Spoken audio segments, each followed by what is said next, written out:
Sneaky tip re villas. Don't be caught out by quick flick cowboys that do seemingly clean renovations when hidden underneath lay the original sack wall lining and beneath that rotten framing or mixed plumbing pipes.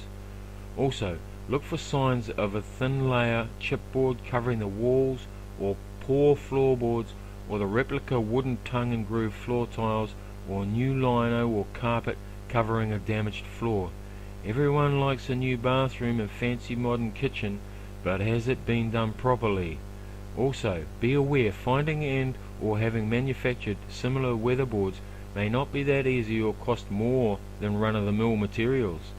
Check the piles, make sure they have not been wedged. Check the wiring and ensure it is not a mix of old and new. The old had a strand of copper running inside a copper tube filled with possibly an asbestos type chalk, as this could be dangerous. Check the windows, make sure they open and close. If they use counterweights, are they working properly? Generally, it is better to find one that is in already good order than go through the stress and outlay of doing it yourself.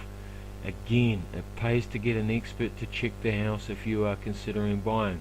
So if it passes most of the above, then confirm it by having an expert check it.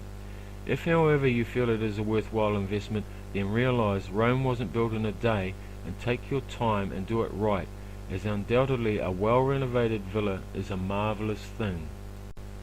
State era or state type houses. Check most things as above. A lot of these houses were kit set built off site using jigs and trucked in and assembled much like a jigsaw puzzle. Foundations were sometimes concrete piles with a vented concrete outer ring. Generally these houses were well built and decently plumbed. Some have taken a hammering from kids growing up and whatnot, but most have stood the test of time well. Most were constructed of a mix of solid native and or treated timbers, with later versions losing a lot of the native timbers and going to particle flooring and or fibrolite type cladding. Generally these houses are pretty weathertight. Any issues would most likely be the result of poor maintenance.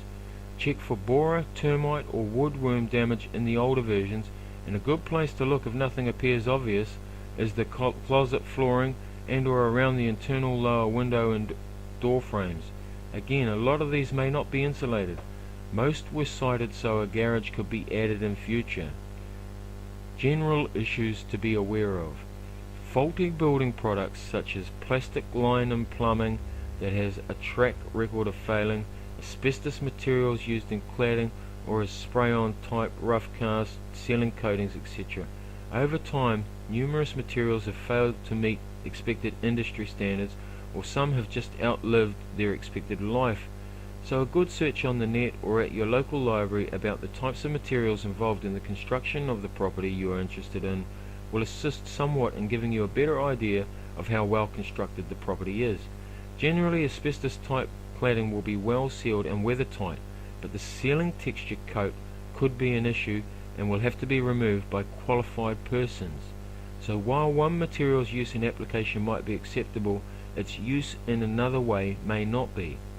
The use of lintels, especially around windows and doors with brick houses, can be problematic.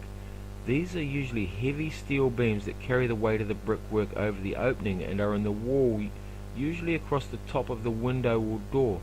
Lintels can rust, and this will cause the brickwork around the windows or doors to crack, and a proper repair will mean removing the brickwork and either inserting a new beam or redoing the brickwork so as the lintel is removed and a different design used to fill in the space above the window or door.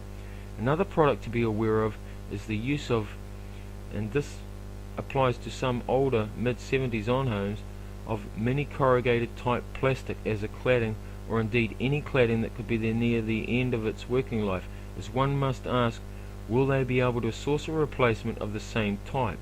So keep things simple, sometimes it pays off, especially when you're thinking about houses old and new.